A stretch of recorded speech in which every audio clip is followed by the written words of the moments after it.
Hi, my name's Sandie Kane. I work at Cambridge University Botanic Garden. This is Tinker, my newest recruit to the Kane household. So thanks for joining us again this week. Last week, your feedback on social media was fantastic. Thank you so much. Today, I'm going to talk to you about preparing your plot for planting.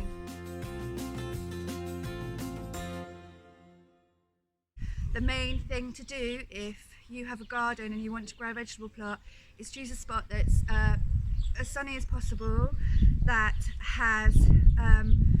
is protected from the wind, because the wind can stop pollinating insects and damage tall growing crops, and also to have a reasonable depth of topsoil, ideally about 30 centimetres of free draining topsoil. On this side of the plot, I am lifting the turf, taking the top turf grass off, and I am forking over the soil, and then I'm going to rake it flat so that I've got a nice flat surface to work from. Over here, I'm going to try no-dig gardening. So I'm going to leave the turf as it is, and I'm just going to place cardboard on top of the turf. That will stop it growing, and then on top of the cardboard I'm placing about 3 inches of compost, and I'm going to sow my seeds and plant my vegetables direct into that. The cardboard will decompose really quickly, but it will also stop the grass from growing. That's the best thing you can do this week to get your plot started, is to prepare your plot for planting. There's also some vegetables that are really great to start now, so I'll show you what those are. It's still a bit cold to grow most things outside, so most things direct into the soil right now, but there's lots of things that you could start indoors. So I've already sown my tomatoes, chilies, aubergines and peppers, and they're on a sunny windowsill, but you can still sow those now and get a harvest this year. The other things that would be really good to sow right now are broad beans. I've already started these off about 6 weeks ago, but you can still do that and still get a crop this year. Also, peas are better off starting indoors because they have a smell that really entices the mice as they're germinating. So if you can start them off in a place where the mice can't get them and then plant them out when they're a bit bigger, that's ideal. Lettuce, spinach, mizuna, mibuna. I really like pak choi right now as well, because if you grow it in the middle of the summer, sometimes it goes to seed. So get that pak choi started now and it grows really, really quickly and it's really juicy. So I'll show you how to do it. I've got plenty of different containers. These are cell trays, but I've also got little pots and even toilet rolls.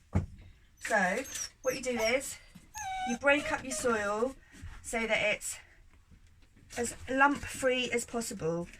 The reason for that is that when you've got big lumps, it leaves big gaps, and it's the gaps that can make the seeds dry out. And what seeds need more than anything as they're growing, as they're germinating, is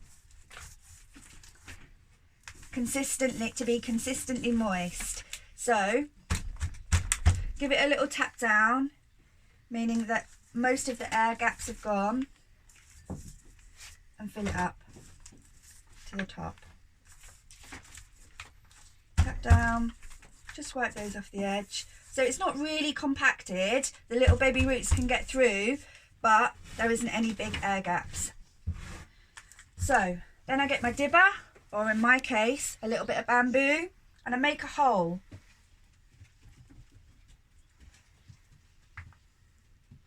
I love seed sowing because it's like, you can hardly believe that the little plants are going to come from these tiny little seeds, and every time I'm always amazed when they work.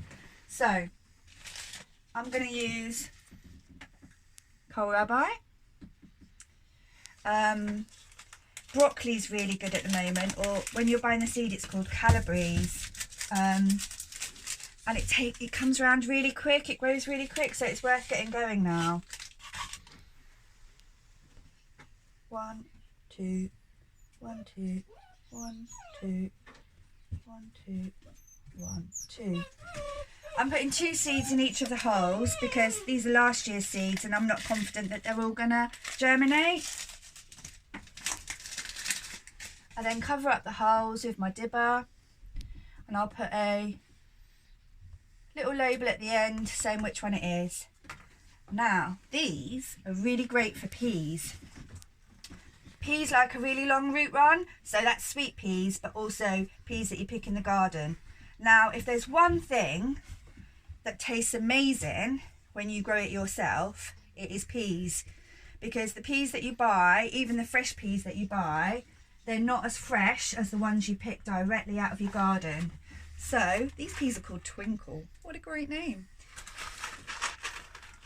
1 seed, about that deep, about 2 times the size of the pea. Both of these I'll sit in a tray of water so that the water soaks up from underneath. If you water from above, sometimes the seeds are washed away or washed all together, so it's better to water from underneath, and then they'll sit on a sunny windowsill and get growing. I've been asked a few times about potatoes and growing potatoes. It's so easy to grow spuds. These are my seed potatoes. I bought them from the garden centre, I don't know, about 3 weeks ago. And what I've done is I've put them in a frost-free place where there's some sunlight so that they could start chitting. So that means that they're just starting to grow, and there's a really good, healthy shoot coming out of there. And they're going to be the stems that grow up from the potatoes, and off the stems that grow up, that's where all the potatoes come from. So I'm going to grow some in the ground, but I'm also going to grow some in pots, and nothing could be easier.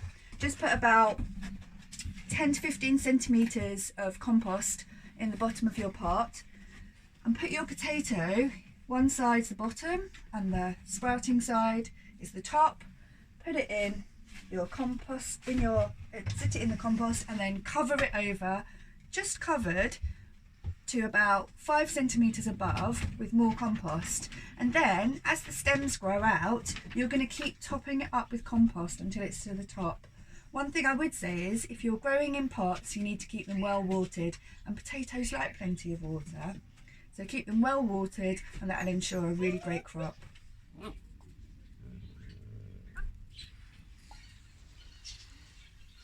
just wanted to talk to you about containers. Some of you might not have a garden like me, and you might need to grow things in containers. I'm lucky enough to have a raised bed that's been made out of the old wood from decking, but you could just have a window box or a little box outside your front door. I filled it with compost, but I'm also going to use this, which is a really old rusty wheelbarrow. Luckily it's got holes in. It needs to have holes in the bottoms to ensure that there's good drainage, because otherwise your vegetables are going to sit in water if it rains. I've got some old pots here. I need to wash those out well to make sure that they don't contaminate, they're not contaminating the vegetables.